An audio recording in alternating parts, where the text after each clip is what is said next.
Okay, so it's election night, and I'm here on this very glitzy BBC party for media scumbags and movers and shakers, which is why I'm all scrubbed up and wearing a tie, looking a little bit out of my depth. I've just seen Richard Dawkins, Clive Anderson sharing a glass of wine with Simon Sharma.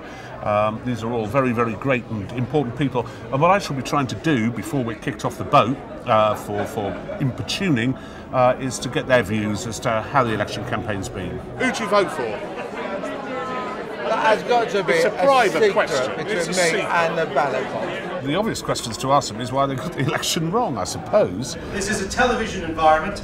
There are cameras everywhere. There are microphones everywhere. The best thing to do is to imagine that you are the Prime Minister and you're in Rochdale and Mrs. Duffy is right beside you. Initially, when the campaign kicked off, we were all expecting a very straightforward win for the Conservative Party. And that's what the pundits told us. And then we had that first debate, and Nick Clegg came along, and suddenly the media has won. Sort of said, this is breaking the mould of British politics. This is an end to the three-party system, and the Liberal Democrats are going to evict Labour and may even evict the Conservative Party. Enormous excitement, and then that died. And now we are pretty much back where we were before the election campaign began. Why did The Guardian come out for the Liberal Democrats, do you think? Everybody asks this question, and their assumption is that The Guardian is always Labour. But if you look back through the record, The Guardian is actually most of the time Lab-Lib or Lib-Lab.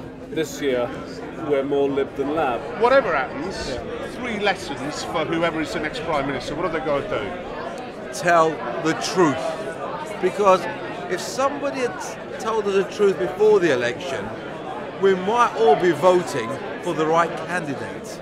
On the basis that no one has told us the truth, we are sticking a pin in the ballot box. So goodbye then to the boat which never sets sail, which is probably a metaphor of some sort of description for the election, I suppose you could say. And within it, the views of London's literati and chattering classes and all those other words we make up to describe self-important people, a bit like myself, who think they know more than the rest of us. And of course, none of them on there know for the slightest moment what the result of this election is going to be at the moment.